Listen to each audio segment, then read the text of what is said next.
Hello again, everybody. This is Tim freaking Cyphers, and this is the Heat Index. And after a long break, life stuff getting in the way, tournament play getting in the way, which is not a bad thing. We had a hell of a season. Just regular stuff being preventing me from podcasting quite the way I would like and the amount I would like. But it's fall now, and we're back, and we're better than ever. Joining me now is going to be my first ever repeat guest, which is super cool, and I'm really, really excited about it. It's none other than Bayou City Heat player, defensive MVP, president of the NBBA, and most importantly, my friend, Mr. Blake Boudreaux. What's up, Blake? How's it going, Tim? I'm happy to be back, man. We had such a good time last time. I thought we'd go for round two. Yeah, man, it's not round two for sure. And even when I did did the Renegade Report, now that I do the Heat Index, I've never had a second guest. That shows that we're doing something right here, and that you guys are into it. I'm into it. The league's pretty into it, man. It's a lot of fun, and I thank you so much. Absolutely. So how would you rate your experience as not as a player, but as an administrator type of role? This being your first season, being at the head of the league, the forefront of everything that happened. How did it feel, and was it stressful? Just give me an explanation of what that was like, because I can't imagine it. Yeah, absolutely. I had a sense of what I was getting into, Tim. I've been on the board prior to this year for 6 or 7 years and been in the league for 25. So I knew what I was about to jump into in a sense, but a lot of stuff happened this year personally and professionally. And, I had a plan in place. If you look back at my campaign video I did and the things I discussed before taking on the role as president, I had a plan. And I did everything I possibly could to implement every single thing I had in that plan, and we were successful in doing that. There was some backlash. In any field or political setting, you're going to have individuals who are for what you were trying to do and against it. And there was some significant backlash on social media and things that were done and said that, did cause me to lose a lot of sleep at night, and in the end pushed me to work even harder. So it was a lot of long nights. My father got diagnosed with cancer this year, and we had to battle through that. And I was at the hospital for months at a time. And so balancing conference calls and NBBA business along with,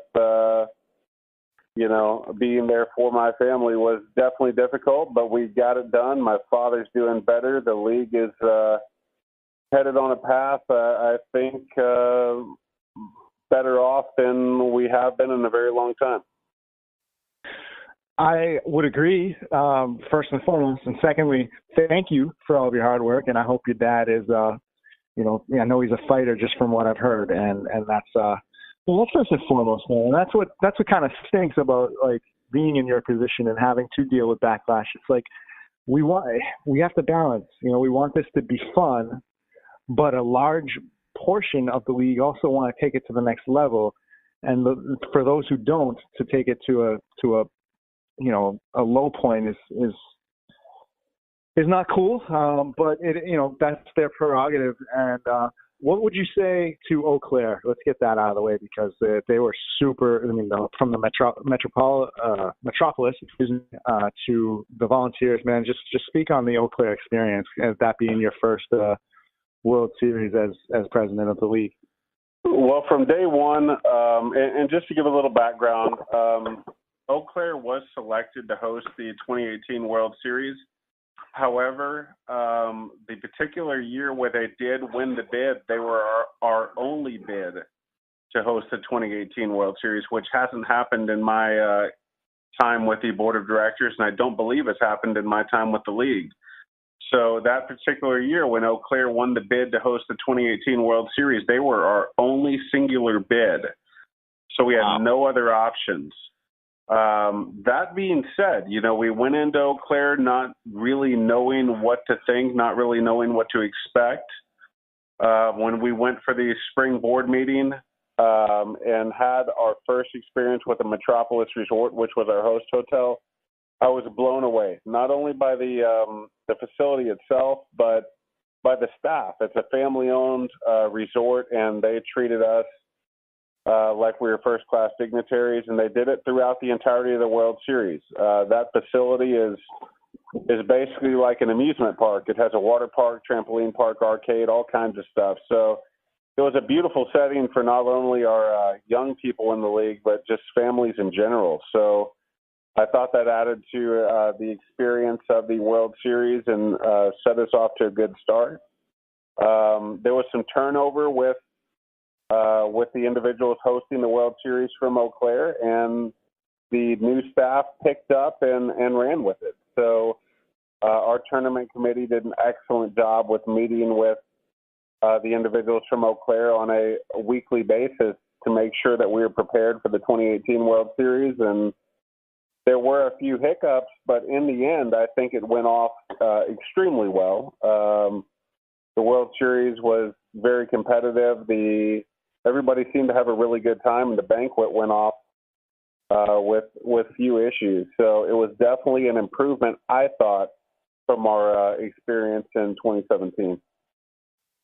Which is, you wouldn't necessarily expect that when you look at the cities that are involved. But I mean, it's more than just a vacation spot for us. So I get what you're saying. What would be the most challenging part of this World Series tournament from your perspective as a board member and a president?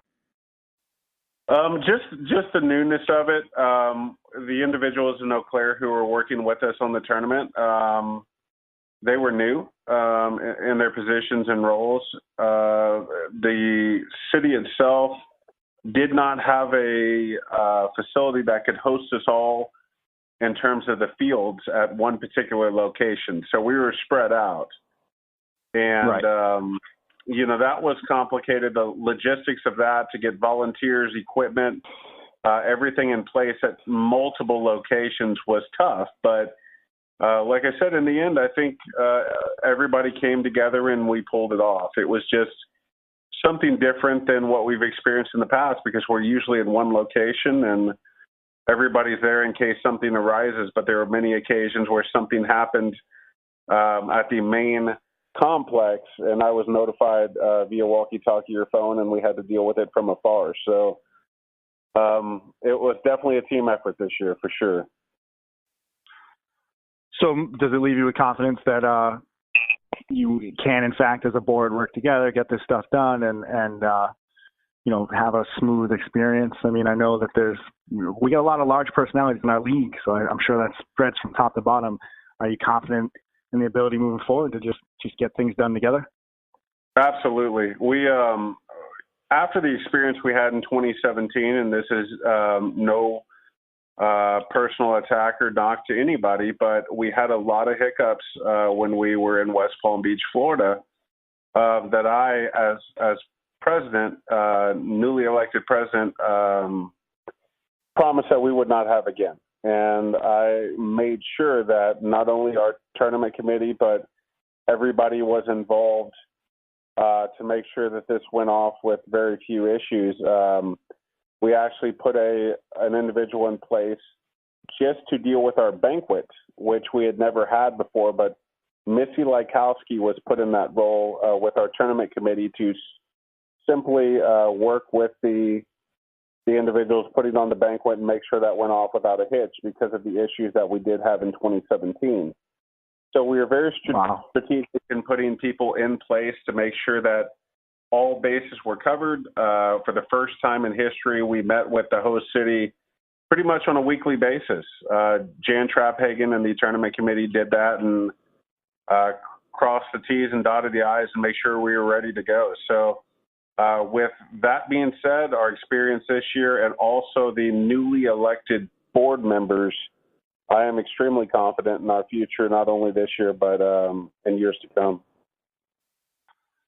Well, that's great. That's great news. And I got to say thank you to everyone involved. I include you, but everyone involved. Because I get to see it from afar, so I don't get to see the inner workings. I don't get to see the intricacies involved.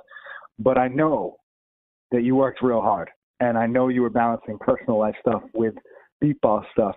And that's not to say that no one else does, because I think everybody has personal stuff going on. So to take so much time, all of you, to do this, it's a lot like our volunteers on the field or during gameplay, but it's almost to another level. So I mean, I speak for myself, but I'm sure I speak for others too. And I said thank you. I mean, it's got to be tiring work, and man, I'm grateful. Well, I appreciate it. From the General Assembly, prior to the General Assembly, from our board meetings, when I arrived in Eau Claire for the World Series, to our General Assembly, to everything that happened during the week, it was a very, very long and taxing week. I've never had to balance so much in terms of my role as president and playing at the same time. And it was something that had to be done, and I'm glad we did it. And, I can speak for myself, and I'm sure many members on the board, we want you guys to just be able to play and not have to worry about the logistics. If y'all are just watching from afar and don't notice a lot of issues going on, that's ideal. We want the athletes to be able to focus on the game, and that's it. So, wow, that is profound. You mentioned something. I want to talk about new rules that were implemented and some that may be, whether it's bylaws or whatever, moving forward. But you just mentioned General Assembly. And I want to preface the question and answer portion by saying I spoke up regarding an issue that happened during the General Assembly, and it was not a personal thing. I don't care for one of the people. I'll be the first to tell you. But it was not about that. It was about what we had said as a league prior to the actual shenanigans that went on about wanting to take this to the next level and be a Paralympic sport someday. So for me, it was not personal, and and I'm speaking directly to Richie really, because he and I have had conversations in the past and have decided to work together on things. Whether it happened or not is not germane to the topic. It's just, for me, it was baffling. But I want you to take the floor. And I'll ask questions during if need be. But how trying was that? And I know that you were implementing something that you thought was best for the league, and it didn't go completely as planned. Share your feelings on it, man. Yeah. So just to give a little background, and I won't go into the fine details of it, but we had an issue at our spring board meeting in Eau Claire at our host hotel, where two individuals were caught in possession of illegal narcotics, and the hotel determined that they used those narcotics inside their room. Being that they were members of our organization, they were held accountable in terms of our new ethics code that I worked very hard and our ethics committee worked very hard to implement, which was a very lengthy process. We took a long time writing that policy up and implementing it, and those individuals were held accountable. The issue was taken to the board. The board rendered a verdict of what they thought the punishment would be. A lot of individuals, several individuals came to me thinking I was personally targeting one or both individuals. However, I was not present when these actions occurred. I was notified as soon as I got to the hotel in Eau Claire of the incident. And also, as the president, and many people may not be aware of this, I do not get a vote unless there is a tie on any board decision that is made. So I had no vote. Hey, Blake, do me a favor and say that last part again, but speak a little more into the mic of the phone. Yeah. So what I was saying is, a lot of people may not be aware, but As president, I do not hold a vote on any board decision that is made. So during the actual punishment process and the proceedings that went on with the board of directors in this particular case, I did not have the opportunity to make a motion or vote on the punishment phase of this. So, riddle me that. People can say what they want. However, like I said, I was not notified of the incident until I arrived in Eau Claire, Wisconsin, and I did not vote on the particular punishment and was unable to make a motion on what the punishment should be. And to be completely honest, my motion would have been different from what ended up taking place, but I trust and respect the board of directors. They were appointed and elected by the league, and I respect the decision that they made. We went to the World Series in our General Assembly, and just so individuals are aware, the membership of an organization does have the opportunity to bring an issue to the floor and overturn a board decision. So the two individuals involved and others brought it up at General Assembly to attempt to overturn their punishment, and I was fully prepared and ready for them to do that. You know, I was not going to sit by and just be caught off guard, so I was prepared to share all the ins and outs of what took place with the entire membership, and it did not go as I exactly wanted it to, but you know what? The ethics policy held up and punishment was handed down, and that was the important part. You know, it really showed me that our league does care about what takes place and does care about what happens in the future, because they stood up and did hand down a punishment, whether, you know, people were in favor of that level of punishment or not.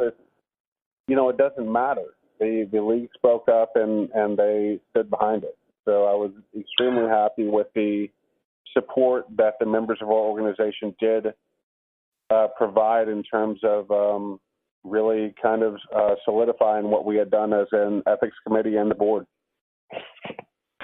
So I actually have to admit, I don't know if surprised is the right word. I think that's too strong. I was definitely encouraged by the amount of support. And as you said, I think a lot of people that supported a punishment may not have supported the stringency of the original punishment. Right. However, just to support it at all showed me, okay, we do think that this could go to another level. We do think there needs to be some accountability. And you know what? I think, I'll tell you what, I think anyone in the league now will think twice before they act if it's in fact that important to them to play.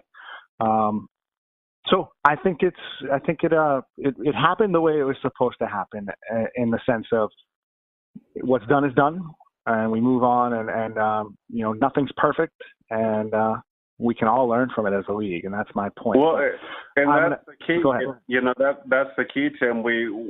Nothing is perfect. The policy is not perfect. The punishment wasn't perfect. Us as individuals, we aren't perfect. We are going to make mistakes, and I will tell you, you know, if I was the individual involved in that who, you know, did something to violate the code of ethics or our bylaws, I would have taken my punishment. I would have moved forward and set out my suspension and went with that. But, you know, the individuals and several others were not happy with the stringent punishment that was handed out. So I'm glad the league spoke up and everybody had an opportunity to hear what happened and vote and have a say in this, because it is new, and I want our membership to play a big role in what happens in the future. I know that our ultimate goal would be to play in the Paralympics or take this sport to the next level, get high-level sponsorships like we did this year, and you know, in order to do that, we have to be serious about this. I know organizations such as the USABA and, you know, any international Paralympic organization does do drug testing. And that may or may not be in our future, but we are putting something in place to make strides to take this where many people never thought it would go. So something you said, and I want to clear something up that you just said, because it will be taken out of context. You better believe it. But you said a sentence that you said was, the policy isn't perfect. Let's be clear. What you were responding to was me saying nothing is perfect, and that's all I wanted to say. If you don't, the policy. No, well, I'll say the policy is not perfect. The policy needs work. Every policy that's implemented, every bylaw that's implemented, everything that's out there needs change at some point. Needs to be, times change. Things change, and it's a living document, I guess, is what I'm trying to say. It's a living document.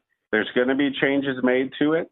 There's going to be a lot more structure put in place so that the board has a better understanding of guidelines and punishment criteria and everything else. So it wasn't perfect. The whole process wasn't perfect, because if it was, it wouldn't have gotten to the point where we had to take it in front of the entire membership and move to that point. So, I admit where I'm wrong. I admit where things need to be fixed. And there are parts of that policy that do need to be fixed, and we are working on them as we speak. So just know that regardless of whether it's ethics or the vision policy or any other policy or bylaw in place, we are constantly looking at it and trying to make it better for our league as a whole. It's funny, if that isn't transparent, I don't know what transparency is. You know what I mean? So hopefully that satisfies some people. What are some other bylaws and perhaps policies or whatever that you find to be super important that you may or may not be working on right now? Well, the vision committee, being a standing committee and having that policy in place that we put there this year is very important to me. We did have a vision criteria in our bylaws that the ball was dropped years ago, and we stopped collecting I reports. We stopped screening the individuals who are entering our league in terms of visual impairment. So we do have individuals playing beat baseball who are not blind or visually impaired, and that was, according to our bylaws and the way that things were set up, that was not the idea of the folks who implemented that. So putting that vision policy in place, having an eligibility criteria, was very important to me to basically,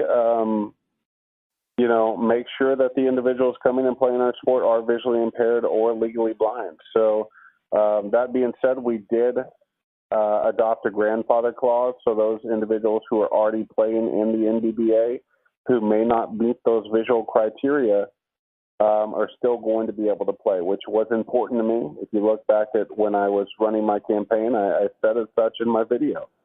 I didn't want to lose any of our existing members because of a vision policy, and I'm glad that happened, and we can move forward. It's just one of those things. A lot of the bylaws that were voted upon did not pass. I do believe that an individual should be held accountable. So another bylaw that I was very happy that did go through was the fact that if you do violate the ethics policy or our bylaws in a manner unbefitting of, somebody who should be in a position of power, you're not able to run for the board for a period of 3 years. That's so right. I think that was very significant. I mean, I really truly believe that individuals who are in a board position or a leadership position should be held at a higher standard. And I really I want to see the best of the best and individuals who we can be proud to say are representing our organization at the forefront of it. I can dig it, man. It makes a lot of sense to me. It's with the vision stuff, like the vision requirements. it's not to exclude anybody. It's to have, and correct me if I'm wrong, but I don't think it's to exclude anyone. I think it's to make sure we have a level playing field, or what is the reasoning? Maybe I don't know. The sport itself was adopted for the blind and visually impaired. That's what the founding fathers of our game wanted this sport to be about, was a sport to give blind and visually impaired individuals a chance to compete. So individuals with sight are able to go play softball or baseball or different athletic competitions that somebody in my shoes or your shoes would not necessarily be able to do. So that's what it was there for. And, I myself am all about expanding the amount of individuals who can play. I found our bylaws to be kind of contradictory years ago when I was first on the board, and I pointed out the fact that we had some miswording. It referred to legally blind instead of also including visually impaired.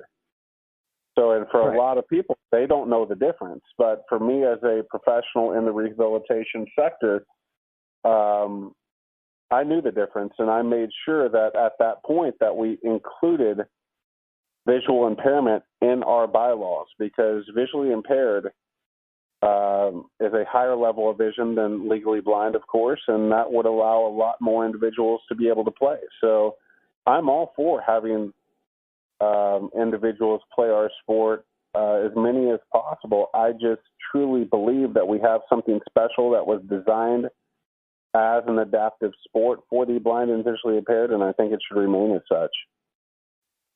Yeah, man. So it's really about, it seems like your goal is inclusion rather than exclusion. And, I know the difference between visually impaired and low vision, legally blind, all that too, because I am, I'm legally blind. And, it's funny, man. One thing I miss the most, is catching a ball. I'll never catch it. If someone throws a ball at me, I just, they could like underhand lob it to me, and I'm still ducking and getting in the field position. You know what I mean? Like I don't know. But I haven't been able to catch a ball since I was probably 4 or 5 years old, and I don't think I'll ever be able to catch one again. But this sport is something special, and I want it to remain something special. And if we do choose to make a run towards the Paralympics, which I fully expect we will, this needs to remain a sport for the blind and visually impaired, because that is what the Paralympics is all about in terms of adaptive sport and allowing individuals with disabilities compete at the highest level. So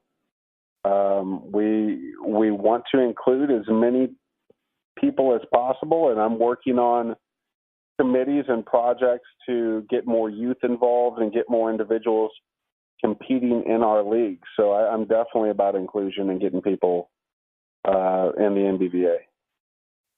So this next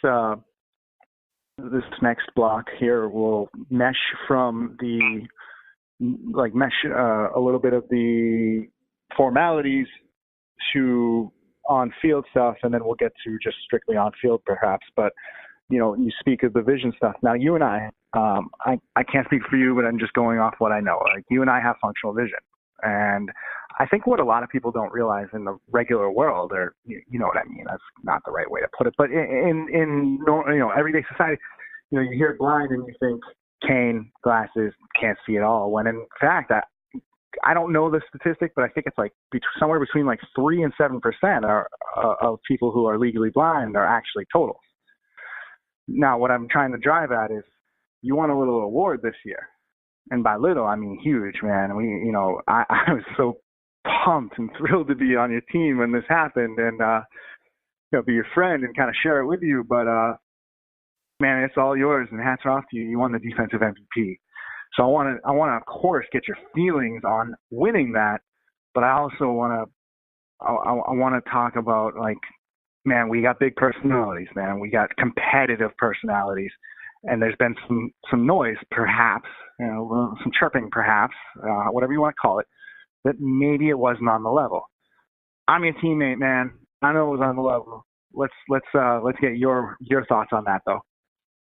And Tim, I told you from the get-go, you can ask me anything and I'll answer you very transparently and clearly, and I mean that. And that's the way I am with Yes, every aspect of my life. I don't hide. I come out. I will give you every bit of information that's asked of me. So I did win the defensive MVP this year. I was extremely surprised that I was able to take home the MVP award. However, I was not surprised that I was on the all-tournament team for the first time in my career. I spent close to 20 years as a deep fielder and a midfielder. So I have never spent an entire World Series as a short player or as a front man, as a shortstop, whatever you want to call it. And Yep. I think that's what surprised everyone. I think that individuals who are not used to seeing me in the front, and then all of a sudden they saw me there and saw what my capabilities were. That being said, this was not what I consider my best year defensively. And I know that sounds crazy. I know, taking home the hardware, that should significantly stand for the fact that was the best year I've ever had, but it doesn't. The best year defensively I ever had was 2002 when Houston took home, to me, what was my shining moment was when we won the actual World Series as a team. I was playing in deep left, and I was able to snag 23 putouts in deep left that year. And for people who aren't aware of our sport or beat baseball, to be an outfielder that far back at about 150 to 170 feet, to be able to even get 23 opportunities is very rare. To be able to pick opportunities. To pick up 23 balls back there is something special. And nobody had done as such since 2002 until last year when Vincent Chu picked up 26, I believe. So this is nothing new. A lot of people are surprised that, it seems like every year individuals are shocked that I can play defense. Whether it was 2014 when I had a good year against particular teams in particular games.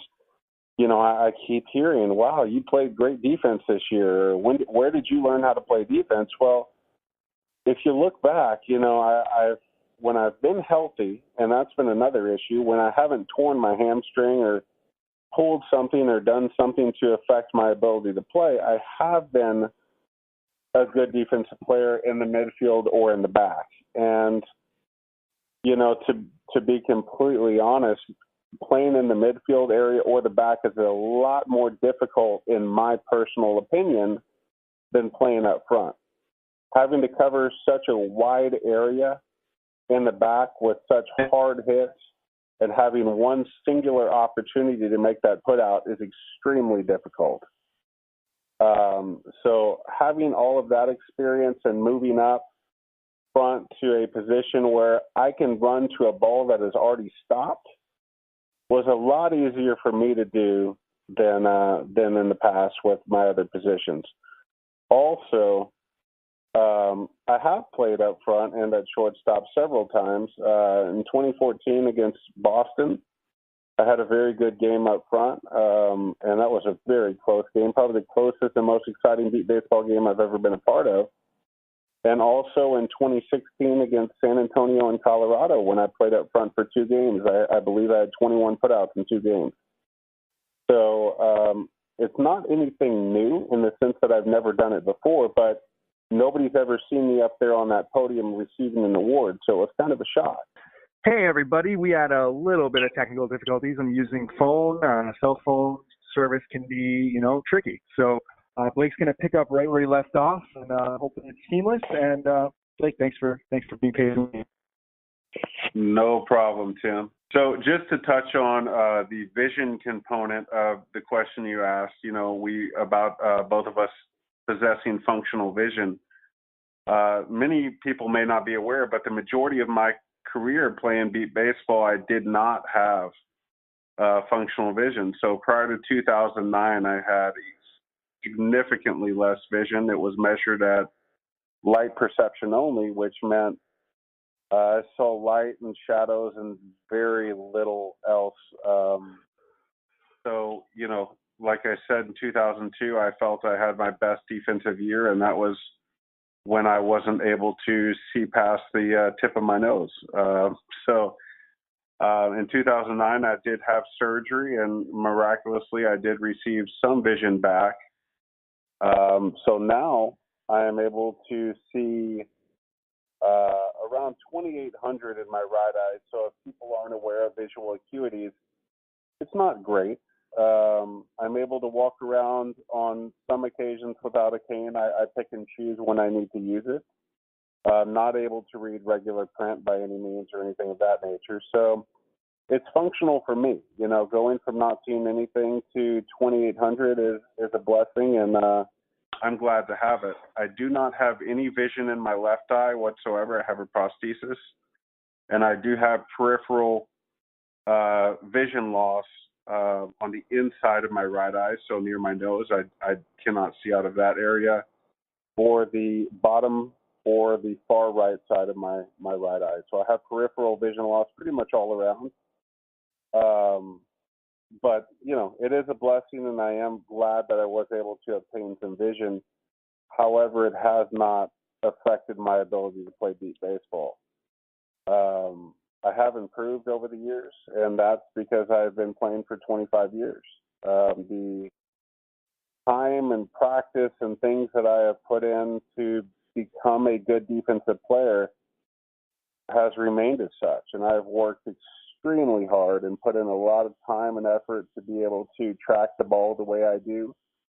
And also, my body type allows me to be able to stop a lot more balls than I think other people would be able to do. So me being someone who's 6'4", nearly 300 pounds, and a wide-bodied individual, and this was referenced several times on the recording of the championship game and at other times, when I dive down, I cover a lot of space, not only from left to right, but vertically as well. So when the ball hits me, it doesn't bounce away for the most part. It sticks right there, and I have a pretty good wingspan and pretty good size to be able to knock it down. So a lot of our individuals who play the short positions, the shortstop or up front, aren't nearly my size, and that throws a lot of people off. When you see a big guy like me running towards a ball and being able to knock something down, it's interesting to watch, I'm sure. But my game hasn't changed. It was the first time, like I said, that I was up on that podium, but it was not a surprise to me. My father, who was my coach for 17 years, and individuals who played with me and played beside me were not surprised one bit that I did so well up there, because they know how I can track the ball. They know my body type can knock down a significant amount of hard hits that are hit out there. And, I play my game. And if people question me in my ability and question the legitimacy of that award and what I did this year, they obviously don't know who I am, and they don't obviously pay attention to what I've done in the past. So in terms of all-time putouts, according to a website that Kevin Simpson put together, I believe I'm number 6 or 7 on that list. So I've been doing it for a long time. I've been making plays for a very long time. I'm not the best. I'm not the best in the back. I'm not the best in midfield. And I'm not the best up front. And I've never claimed to be. I've put in a lot of hard work, and I am very humble about what I can do, but I play extremely hard, regardless of any injury. 9 times out of 10 during a World Series, I am going to get injured, because that's just, the history that's happened with me. But as many know, I will play through just about any injury that I do obtain during the week to help my team get to where we need to be, and that's hopefully to win the championship one day again. One of the things that we're really, so I've reviewed a lot of the tape, just because we had such good coverage from so many people. And one thing that I saw, not only on the field, but after reviewing it, you get the ball away from your body, so there's no doubt. And the reason I bring that up is you know the catch rule in the NFL, how it's like kind of no one knows what a catch is? Yes. I don't think we're not that's an extreme comparison, so I'm not saying we don't know what an out is, but I think that there is some confusion. Have you gotten that sense? Do you know what I'm referring to, like getting it away from your body? Yes, and it's one of those things. There was, I believe, 2 or 3 plays this year where I had the ball, but the umpire said it was not off of my body, which in our sport, the ball has to be away from your body. So it cannot be touching your chest or your stomach or wherever the case may be. It has to be away. And I'm typically pretty good at that. But there were 2 or 3 occasions this year where the umpire felt it was on my body, against my chest or against, whatever area he was seeing. And he did not call that as an out. And, I've worked at it. I've practiced it. As soon as I have that ball in my hand, I push it away from my body. That's the first and foremost. And a lot of our younger players, and you'll see it over and over and over again, and I've worked with many different people in teams such as College Station, the BCS Outlaws, about when you pick up the ball on the ground, do not try to get up with the ball. You'll see a lot of the rookies and a lot of young players try to, scoop the ball and then stand up real quick and hold it up. Well, what you're going to do in that aspect a lot of times is either fling it, or it's going to take more time for you to get up off the ground and raise it up. The umpire is going to think it wasn't a timely put out. So stay on the ground, find the ball, and lift it away from your body as quickly as possible. And I've worked tirelessly to be able to do that. So it's not that it's unclear. It's just bang, bang, like that type of situation. Yeah, it's at the umpire's discretion. And our umpires work extremely hard, and they, have different angles on different plays, and they can only see so much. So I know one of the plays that I made this year, my body was faced away from home plate. So the ability for that umpire to be able to see when that ball was up was extremely complicated. So it is 9 times out of 10, it's a bang, bang, bang, bang play. And it's whether or not they feel that ball gets, 2, 5, 6, a foot away from your body to be able to make that call. So it's a discretion call of the umpire, and it's very, very tricky for them to determine. So it really, it's really just something that we can't avoid. You try to remove the ball from your body and have it in your hand, and a lot of people choose to, when they pick up the ball, to yell caught or out. And I'll do that from time to time, but that just allows the umpire to know when exactly you have that ball. So it's a lot of strategy, a lot of practice that goes into it. Fundamentals, that's what it sounds like. Exactly. Last bit, possibly the last bit of off the field stuff. How does, very vague question, but how does the World Series in Tulsa look? How does it stand right now? I'm glad you asked, Tim. That's something I really wanted to talk about. I'm very, very excited about Tulsa. They have all the fields we could possibly want in terms of size. So there'll be no issues. We'll all be at the same complex, and we can accommodate as many teams as we need. The city itself is very prepared to host a large event such as ours. The facilities are top notch. I've been to Tulsa already in October of last year to look at the fields in the host hotel. Beautiful facilities.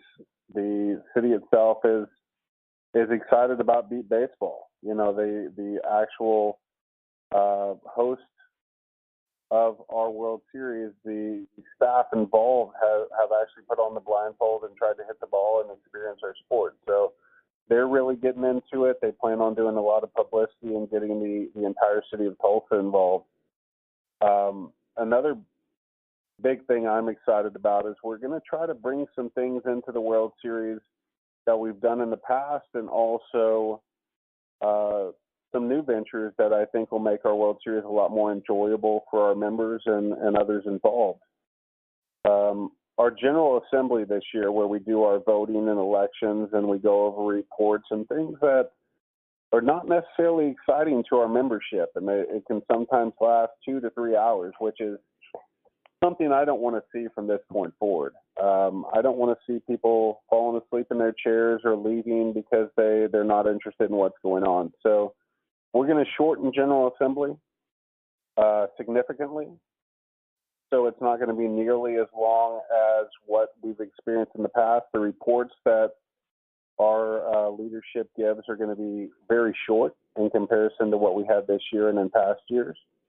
And we're actually going to have an opening ceremony, which we haven't had in years. So we're going to have an opening ceremony, and we're going to bring back some really exciting competitions that we've had in past years. It's probably been about 10 years since we've done this, but the fastest runner competition and the hardest hitter competition, which is similar to a home run derby, will be implemented in Tulsa. And I think a lot of people are going to be excited about seeing that, because if you follow social media and social media affiliated with Beat Baseball, a lot of competitive people, a lot of banter back and forth about who's the best, who's the fastest, who hits the ball the hardest. So to be able to put that in place is exciting for me, and I think it will be for a lot of other people. Another thing that we're going to do this year that's very exciting, and I think will bring a different look to our World Series, is we have invited technology vendors to come on Monday prior to our General Assembly to show off the latest and greatest blindness-related assistive technology. So not only will that bring funds to our organization by these individuals coming and setting up booths at our World Series, but it will also allow our membership to get a chance to try this technology, see how it can assist them in not only their daily life, but also with employment, and take something away from the 2019 World Series that they haven't been able to take away in previous years. So we thought that would be exciting for our athletes to be able to look at all the devices and get a good feel of what's going on with that. So those are just a few things I'm excited about, and it's going to be a good tournament.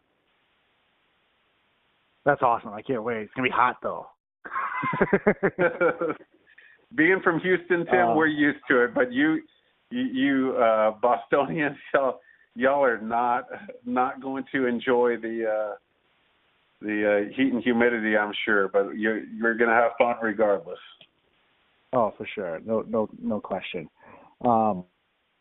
Man, we've covered a lot about the ins and outs of the league and where we stand right now and where we're heading. Is there anything that I've failed to ask about that you'd? Let me ask you two hard-hitting questions, because I thought I got to ask a really cool hard-hitting interview question last time. I want to ask two more, and then I'm going to ask you to tell me if I forgot anything. But one was regarding the suspension talk earlier at the General Assembly. Was this a witch hunt? No, and I kind of addressed that, earlier when I said that. No, I know. I just want to ask hard-hitting questions. Yeah. Yeah, I was not at the hotel when this took place. I was notified as soon as I walked in. It was definitely not a witch hunt. I don't want to see our league tarnished in any way, shape, or form. What happened in Eau Claire, Wisconsin was extremely embarrassing for me as the president of this organization, having to stand in front of people, having to stand in front of individuals that I had never met who were gracious enough to host our World Series and try to smooth things over and get back on track and earn their trust back when I had never even stepped foot on their premises was very difficult for me. So, no, it was not a witch hunt. It was not something I wished upon anybody. I hope the individuals involved are remorseful and understand the implications. I think they are. And it's in the past. The fact is, yes, sir. They served their suspension. They did what they had to do. Our league upheld a suspension, regardless if it was, whether people were a fan of how long it was or whatever the case may be. That doesn't matter. The league upheld the suspension, and we're going to move forward. But no, it was not a witch hunt. I don't have ill will towards anybody, and I'm not going to put myself, our board of directors, our membership, the entirety of our league in a situation like that for no reason. So I had nothing to do with it. I was just there to try to clean up the mess. Okay. Hard hitter number 2 of this episode. Are you a cheater?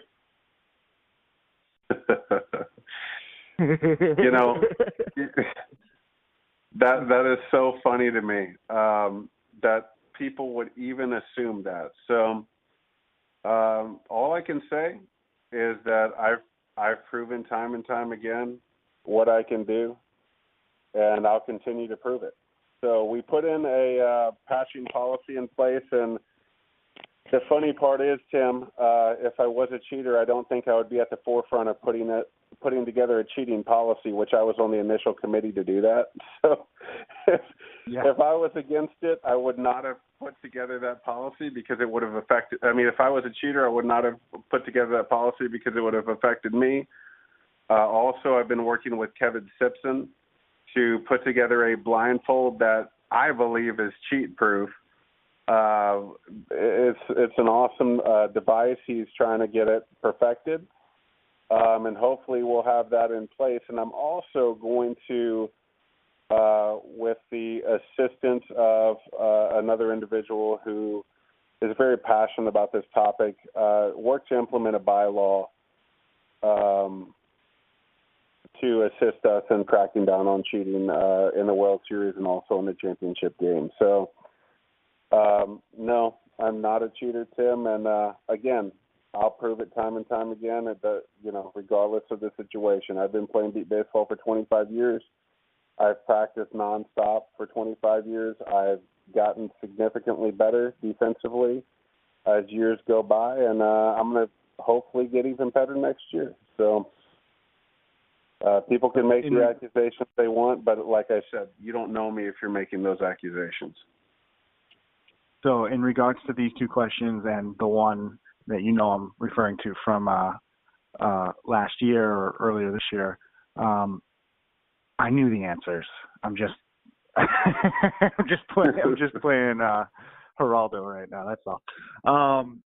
Listen, what the floor is yours as far as league operating stuff or what have you. Before we talk about on the field stuff, and that's going to be a part 2, just like last time with you, because there's just so much to talk about. But the floor is yours in case there's something I omitted. I'm just really excited about where this league is going. I've worked so hard to put the right people in the right places. The things that happened this year were not because of me. I set the groundwork. I built the committees in a fashion that I thought would work as well as possible.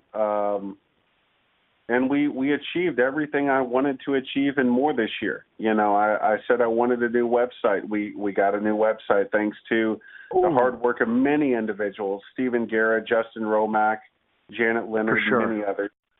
Our website's beautiful, and we are it's very working on it. It's very accessible. It's very adaptive, and it's and I'm actually kind of embarrassed I forgot to bring it up, but it's descriptive, audio descriptive. I may not be using the right terms, but you know what I'm saying. It's very user friendly now, and it just looks good because I do have I can see some of it, and just overall the format. Hell of a job by all involved there. So I'm glad you brought that up. Yeah, it's beautiful, and we are going to add some new pages to it. The thing with the competitions I talked about at opening ceremonies, the fastest runner and hardest hitter, what we're looking at doing is similar to the Major League Baseball All-Star Game, where our membership's going to be able to go on our website and vote for the individuals they feel need to be in those competitions. And to add to that, and this is a very important part that I missed speaking about earlier, after speaking with Faith Penn and Rebecca Lewis of Wool. We are actually going to have a section of that designated for the women of our league. So we are going to see who the fastest woman is and the hardest hitter, who is also a woman in our organization as well. So that's going to be very exciting. I know who my odds-on favorite is for both sides of it, but we'll see what happens. And so you'll get a chance to go on the website and actually vote. We're looking towards electronic voting for our board of directors. We're going to try to get that in place where you can go on the website and actually vote prior to and during General Assembly. We are setting up a page for a page on our website for the Denver Beatball Group, so you can go and order your equipment in a very streamlined way without having to try to track people down or get information.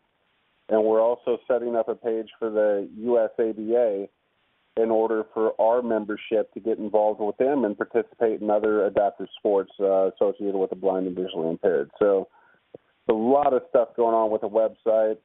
Like I said, the people who were in place on our web committee to do that, the individuals on our ethics committee who worked an ungodly amount of time to put that policy in place and implement it and make sure everything was going smoothly. Our vision committee, who put together the vision policy and worked to implement that. Our outreach, which is really exciting. Our outreach committee is moving forward and assisting with new teams in California, helping with existing teams in Las Vegas who are trying to get a footing, working with individuals in Tennessee, and we just received word from India as well. So we're going to be working with Wow. Yeah, so exciting stuff. It's Wow, dude, that is wild. That's so rad, dude. I didn't even know that. Yeah, so that's recent. And Mariano from the Austin Blackhawks, who's on the outreach committee representing Latin America, has been doing an amazing job in different countries in Latin America. And we're hoping to get the Dominican Republic in Tulsa and also hopefully other teams. So he's been doing interviews, doing a lot of outreach down there. So the committees I put in place, every single individual involved with that, in every aspect, I can't say enough about them. And the committees are going to change a little bit this year. A lot of the same people are going to be involved, but we're adding new faces and keeping things fresh and moving forward. So the committees that worked seamlessly and did an amazing job, those will primarily remain the same. The committees that needed some work and needed things switched up, we're going to switch them up. So I'm about change. I'm about progress, and I'm not going to allow things to just sit and stew. We're going to move forward and get things done. I think I might have some inside knowledge on one of those additions. I don't know. Maybe. There was an individual that I wanted to assist with PR because he does some pretty amazing podcasts and does some other things that I think could really benefit our league. But I don't know. I don't remember his name, but Tim Cyphers. So we'll see. We'll see how it all works out with everybody, the new additions, and I have high hopes not only for you getting involved, but some other individuals who are stepping up just to give a little insight about what's going on. Faith Penn and Rebecca Lewis are going to be co-chairing Wool, Women of Our League, which will be its own committee for the first time in our league's history. There's no doubt in my mind those two ladies are going to take it to the next level. Individuals like David Smith from the San Antonio Jets is getting involved with a couple committees. Mark Morris from the Indy Edge, which he's an outstanding athlete and an outstanding young man. He's going to get involved and help us out quite a bit. Kyle Lewis from the Indy Thunder, who ran for board and unfortunately didn't make it, but he is more than willing to help out, and we're excited about him jumping on board, and so many others. And don't take offense if I didn't bring up your name, but I appreciate everybody stepping up to the plate and getting involved. Oh man, we got such a good community, man. I mean, that's for me what it like, especially this series for some reason. It probably helped that we played so well as a team on the field, and we'll get to that in part two. But just to the community aspect, this series, and just my entire tenure in the league is what's so important to me. And I want to win, and I've said this on other episodes. I want to win. I'm competitive, of course, and I want to play well doing it. But it's just so much more.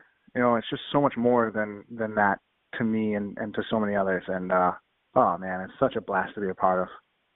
It's not just a sport. I tell people this all the time when I'm promoting the sport of beat baseball or doing an interview or whatever else. It's not just a sport.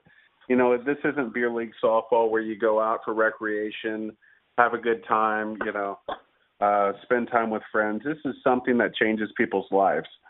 Even our volunteers, Fonzie Madrano, the pitcher of the Bayou City Heat, I've known Fonzie since he was in his teens and saw the young man he was then and the man and family man he is now.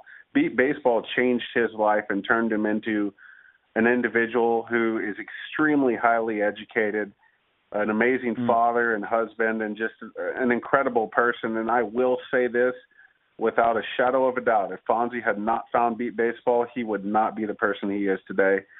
And I'm sure he'll admit to that too, and many, many others. It saved a lot of our lives, and it's changed a lot of our lives and given us confidence and the ability to do something special. And it's a family. That's first and foremost. This is a family. Yeah, even me. I mean, you just gave an example. I'll attest to that. I wouldn't. I'm still growing. I'm still a work in progress. We all are. But for me, I've put myself through hell. I've put my loved ones through hell, and a lot of it was self-inflicted, but a lot of it wasn't. Right? Like, I mean, that's life. And beat baseball has done so much for my confidence, and it's done a lot for my transition from a fully sighted person to a vision impaired person. I've made friends that I trust and believe will be my friends for the rest of my life. And I wouldn't be who I am right now if it weren't for beat baseball. And that is real talk. That is 100% genuine talk. That's not me being cream puffed for the sake of a podcast. I've been as real as I can be while still being an interviewer in all of these episodes. But from the bottom of my heart, I love being a part of this. And that's why I want to see us all take it to the next level, because that'll benefit us even more. And we have a chance and an opportunity to help others, whether they're vision impaired or not. And that is so damn special. And it's really, really cool to be a part of. So yeah, I mean, one thing I do want to add, Tim, and I really, I didn't touch on this earlier, but it was one of the most significant moments of the 2018 World Series. And speaking about taking it to the next level and doing things to make ourselves a better organization and put the best foot forward, is our contribution from Jersey Mike's Subs. And the founder of Jersey Mike's was able to, and his family and business partner were able to come to the 2018 World Series and not only get to witness their first beat baseball game live, but also provide us with a incredibly generous contribution that will assist in the growth of beat baseball for years to come. So Jersey Mike Subs is an organization that truly stands up for what they believe in and gives to the community. So we're extremely appreciative of that. And I know myself, I'll continue to eat Jersey Mike's and probably put on a few extra pounds because of it, but I love those guys. It's for us. Hey, they are, in fact, a sub above. Oh, no doubt. No doubt. I totally dropped the ball on that one. I mean, I meant to bring that up too. What they did is pretty, from my knowledge, and you can tell me if I'm wrong, it's pretty unprecedented. Absolutely. We have not received a donation like that in many, many, many years.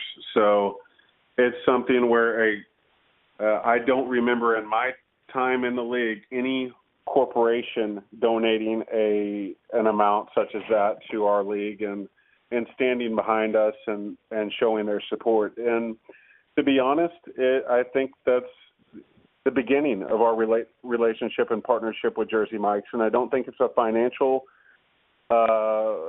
partnership through it all. I think it's something where they're going to stand behind us and help us grow. I think they care about our sport. I think they care about the individuals in our sport, and they're going to help push us to the next level. I truly believe that. Yeah, I think both gentlemen said they were going to be in Tulsa next year, so that's pretty damn cool. Let's just hope they bring those sandwiches with them. That's all I'm hoping. Absolutely, man. Well, this has been a blast. We're going to have a part 2, but until then, this has been the Heat Index, one of my favorite episodes for sure. That's not to say any of the others are less special to me. They're all special to me, but it's just cool to get a different perspective and different insight. And by the way, this was my first year as your teammate officially, so hell of a job, man. It was such a pleasure. Thanks, Tim. Appreciate it. All right, guys. So this has been the Heat Index.